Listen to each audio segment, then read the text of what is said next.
My name's Reece Casey, and I'm going to speak to you today about my gambling addiction and the impact it had on my life.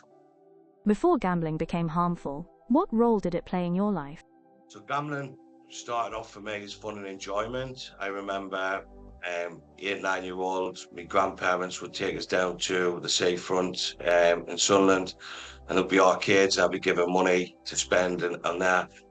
And then I used to go and visit my dad on a weekend, and we'd go to the betting shop, put bets on the football and the horses. So it was pretty normalised to me, and I always seen it as excitement, fun. I did enjoy it, but by the time I was 15, 16, looking back now, it did become a bit of a problem. When did you realize gambling had taken control of your life? I break this down into two parts. Um, Firstly, the first part is when I look back at now, I would say this has become a problem at 15, 16 without me realising that it was. But at the time, it wasn't until I would say around 2019, that year, I had a large win at the start of the year. I lost everything. I started borrowing heavily. I was back offshore at the Christmas 2019, and I had someone send us some money, a large amount of money, and I lost it all within the space of a few hours in my cabin before a night shift. And at this point, I knew it was an issue. However, I felt that guilt, that shame, embarrassment, and you would never have known on my face that it was. But I was keeping this pretense up of lying, and as well as a gambling addict, you become a compulsive liar to cover your tracks. And so, yeah, it was at that moment, but I still didn't. I thought I was the only one going through this. I didn't know there was help, support out there. How did your gambling addiction affect your relationships? So gambling had a big impact on my relationships. At the start, it was okay, but when I started borrowing money off family, friends, people, towards the end of that, I destroyed so many relationships. Family, my son, that trust was gone. Wasn't speaking to them, and that was very hard when I started getting into recovery and thinking, well, what have I done? Because at the time I didn't mean to hurt anyone. Um, but, I, but it's not until you come out of that addiction and you go in recovery that you realise you hurt people. And that's tough. Still got to hold a lot of guilt around some of the things I've done in addiction. How did your gambling addiction affect your work? Gambling addiction had a big impact on my work. Looking at the later stages of my life, especially when I was working in oil and gas, probably I was never focused. I was never present. I was just there ticking along. However, this had a huge impact on my own safety, other people's safety, especially in this sector. Um, and yeah, it played a huge part in stopping my progress. How did your gambling addiction affect your mental health? So gambling addiction played a big part in my mental health and affected my mental health, especially towards the end. Made us anxious, depressed, a lot of suicide ideology running around, and to the point I did make 3 attempts on my life, which looking back now, I'm thankful that never happened. But it was big impact, and probably still suffer with some of the effects of that today. What did recovery look like for you, and what helped you most? So on my recovery journey, it wasn't a straight line, that's for sure. It had many ups and downs. But the first thing I done was I went into a residential treatment, and it was there what I really set the groundwork for my recovery. It was a hard program to go through, but a lot of the things what were good, like honesty, making amends, and that really helped me and set that groundwork. But then once I left treatment, I went into support groups, something I still do now regular. It keeps up my recovery.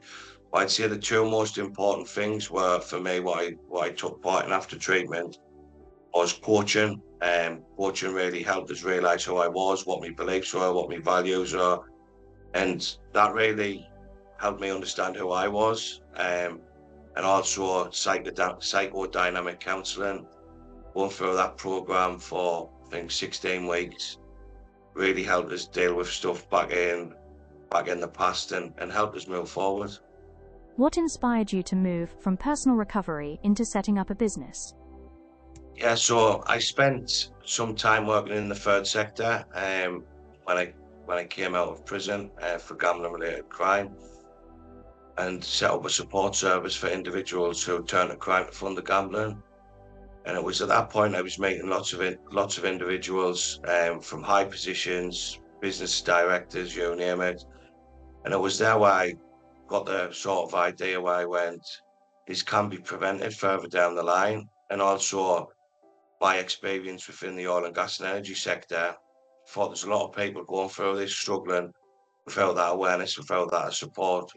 So that was what inspired me to set up Impact Inspire. What are some common misconceptions people have about gambling harm?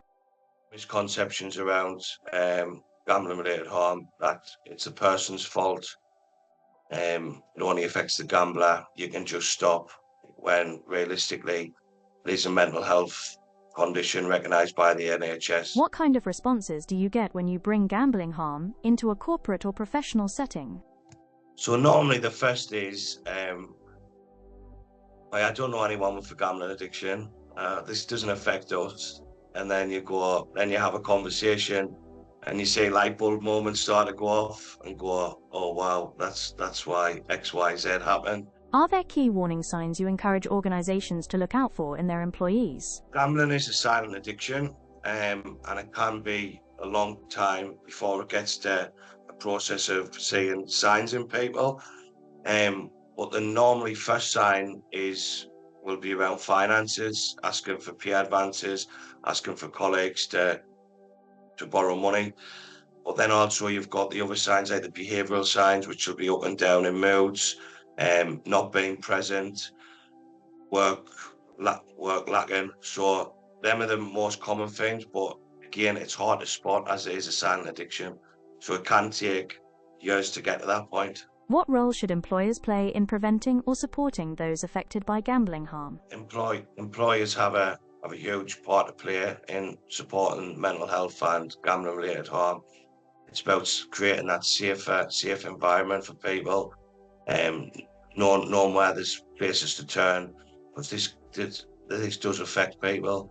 And I mean, for frameworks like ISO 5003/2021 looks at that psychological risk and how to support it, and awareness and support is hugely embedded in that. How does stigma make it harder for people to seek help? So the stigma comes from within. However, I do understand it in certain environments, and not wanting to speak out because that feeling of feeling judged. Is it going to affect me work? Is it going to affect my job? Am I going to be took out of work?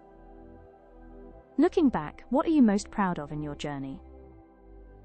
It's a tough one, but the most thing I'm proud of now is family and my son. Spend the weekend out with my son at the farm all weekend, and yeah, it's I never thought I would have got that back. I thought that was completely gone. So yeah, I get emotional now thinking about it, because I've done a lot of damage to family and friends, and we're getting there now. What advice would you give to someone currently struggling with gambling harm?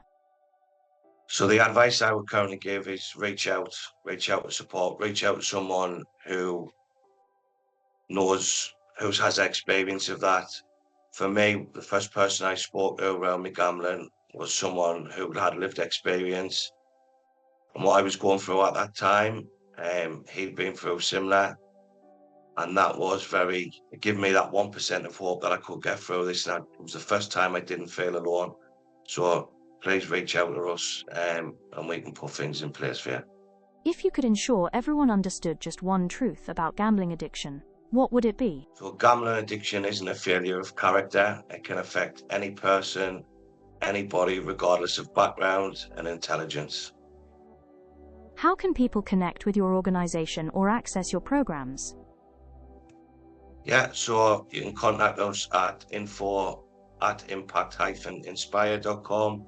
Look at our website, www.impact-inspire.com, and we're on all social media platforms.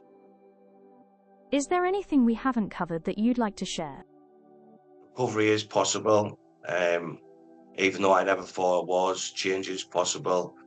And please just take this as seriously because it's happening in every walk of life.